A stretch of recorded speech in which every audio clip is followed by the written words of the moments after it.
L'usage des cercueils est obligatoire au Congo-Brazzaville pour l'inhumation de nos défunts et les menuisiers funéraires sont sollicités dans ce domaine.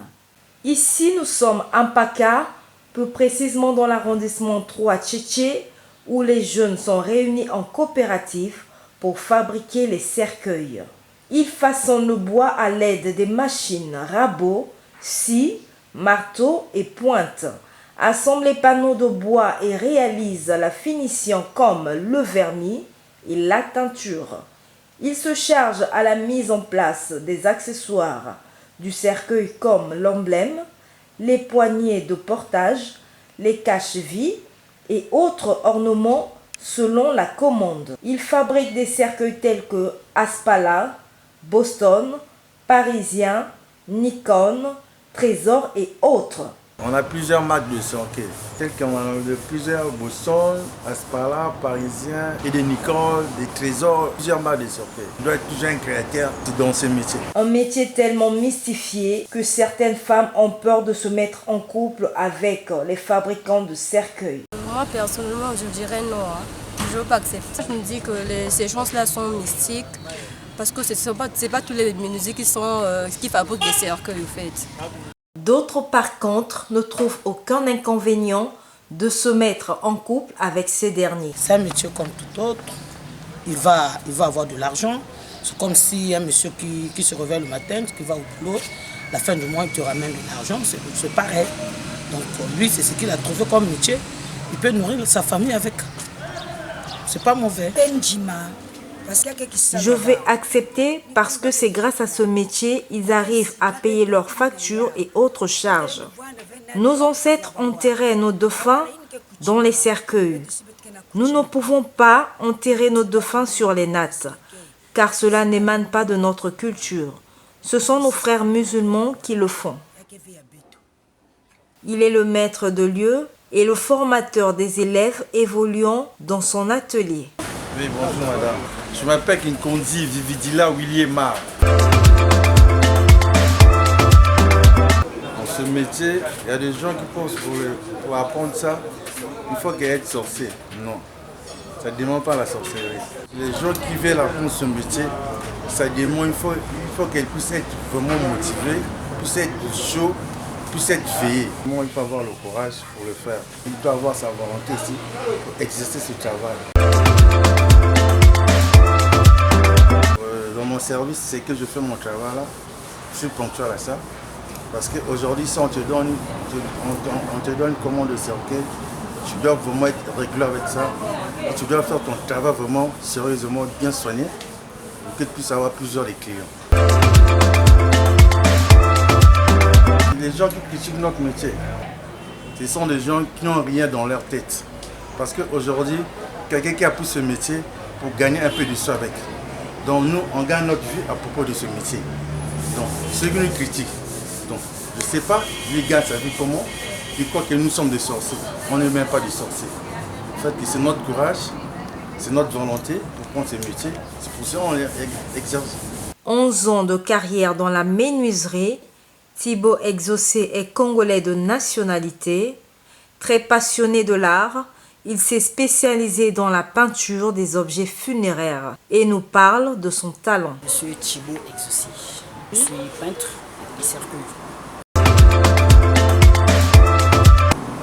Pratiquement, ça me va déjà 11 ans, 12 ans. Pas chose grave, c'est parce que je m'intéressais plus à ça. Quand je voyais ça à chaque fois dans le quartier, les grands frères étaient en train de le faire. J'étais intéressé par la menuiserie, j'ai commencé à la menuiserie et par contre j'ai vu qu'avec la menuiserie ça n'allait pas trop. Voilà pourquoi je me suis décidé à intégrer le côté de peinture. Parce que tous c'est le même travail, tous c'est vraiment le funèbre, que ce soit côté de peinture, côté de la menuiserie, tout c'est le funèbre. Et auparavant, ils avaient peur d'être ensemble avec nous. Mais au fil du temps, il s'est habitué avec nous et ils ont vite compris que c'est juste un travail, c'est juste un métier. Donc là, je peux dire qu'on est maintenant proche parce qu'ils n'ont plus peur de ça. C'est avant qu'ils avaient peur de ce travail. Il y a toujours les critiques, il y a toujours aussi les défis parce que apparemment c'est tout le monde qui pense toujours à nous traiter comme magiciens ou soit comme des démons parce que ce qu'on fait, pour eux, ils pensent peut-être que c'est un travail mystérieux, accéléré dans le travail. Donc c'est pas ça, c'est juste un travail, c'est le bois.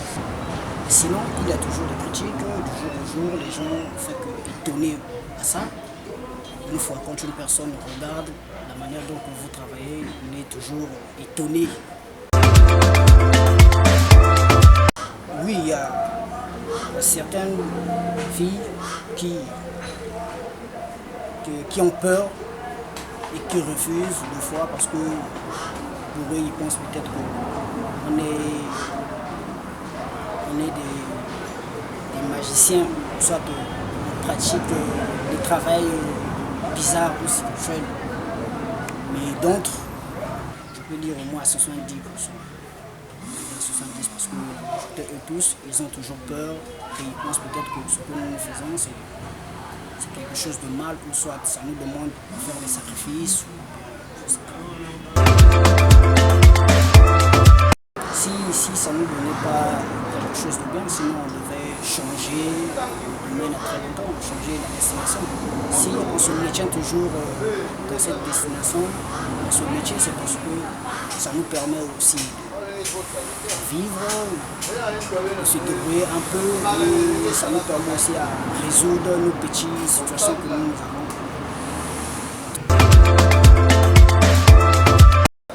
Oui, je suis chrétien. Bon. Je peux dire la mort, c'est le destin de tout le monde. C'est pas nous qui a créé la mort, ou bien c'est pas nous qui fait que les gens puissent mourir. Donc ce que moi je demande à Dieu, c'est de me garder toujours et de m'ajouter encore plus de l'intelligence dans mon travail. Dès le bas âge, Prince Ngimbi a été initié dans ce métier par son oncle maternel. Cela fait 10 ans qu'il l'exerce. Toutes les connaissances acquises autour de ce métier et son savoir-faire fait de lui maître de son art. Il réalise les cercueils et autres objets de la menuiserie. Bonjour madame, je m'appelle Monsieur Ngimbi Prince.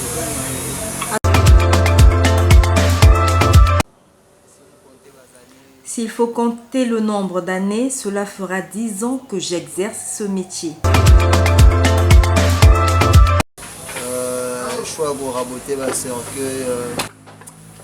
C'est depuis mon enfance que j'avais pris goût de ce métier, lorsque je voyais mon oncle l'exercer.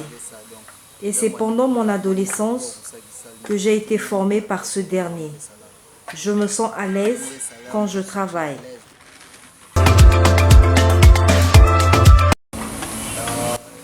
Ce qui m'intéresse plus dans ce métier, c'est lorsque je vois les personnes être inhumées dans un cercueil fait par moi.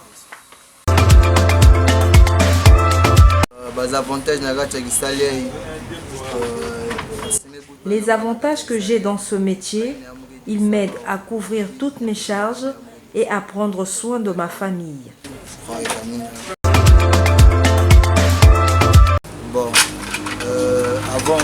Avant, ce n'était pas facile, mais avec le temps, ils ont compris que c'est un métier comme tout autre métier, parce que ça paye.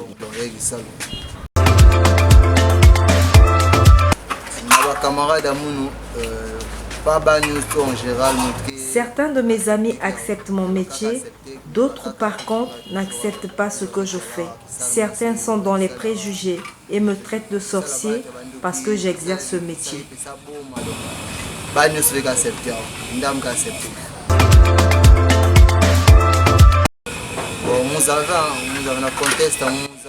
Je ne sais pas. À ce que je sache, toutes les personnes qui travaillent avec moi sont naturelles. Il n'y a pas de mystique. Un jour, nous pouvons fabriquer 5, 4, voire 6 cercueils, ça dépend.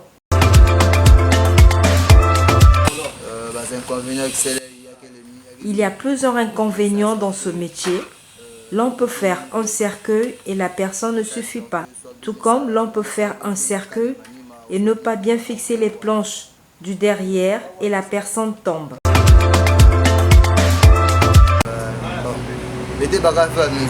On ne prend pas des mesures, nous avons nos mesures standards. C'est ça, nos mesures fixes. Mesures fixes, mettez ça là quoi.